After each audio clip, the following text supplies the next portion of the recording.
दिनै बोराय बैसो जानानै आं रियेलाइज जाबाय जे बै समाव आं मा मा मावबोदोंमोन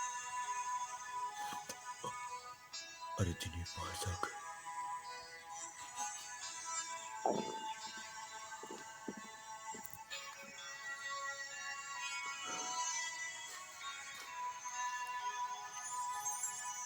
मोनसे खोथाखौ गोसोआव लाखि,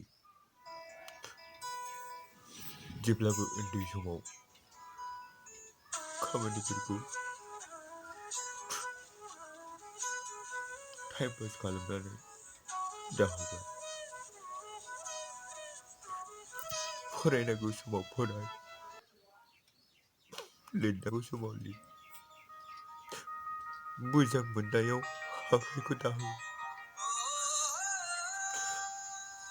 नङाबा जागोन नोंसोरो गोदाव सोराव।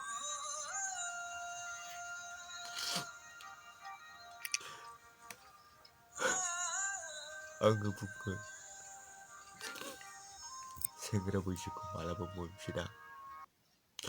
सेंग्रा समाव लोगोफोरजों थायो ज', नाथाय बोराय समाव नोंजों रावबो फैया। बेखायनो नोंनि समफोरखौ दाहगार सार। आं सानोमोन जे बिमा बिफा होननाय बाथ्राफ्रा नङा, नाथाय बियो थार। फिसाफोर बियो थार, फंबायमोन बियो थार। बेखौ नोंसोर गनायना लानांगोन।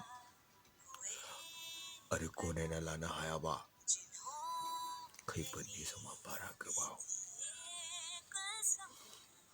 बारा गोबावसिम थानाय नङा, थाबैनो फैगोन।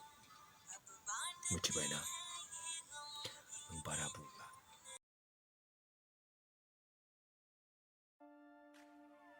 So thank you so much guys आंनि भिडिअखौ नायनायनि थाखाय आरो बेबायदिनो आङो नाजाबाय थाबावगोन गोदान भिडिअ आपलोड खालामनो। स' आंनि चेनेलखौ साबस्क्राइब खालामनो आरो लाइक कमेन्ट शेयार खालामनो दाबाव आरो बेबायदिनो नाजाबाय थागोन आं। गोजोन्थों। जय हिन्द।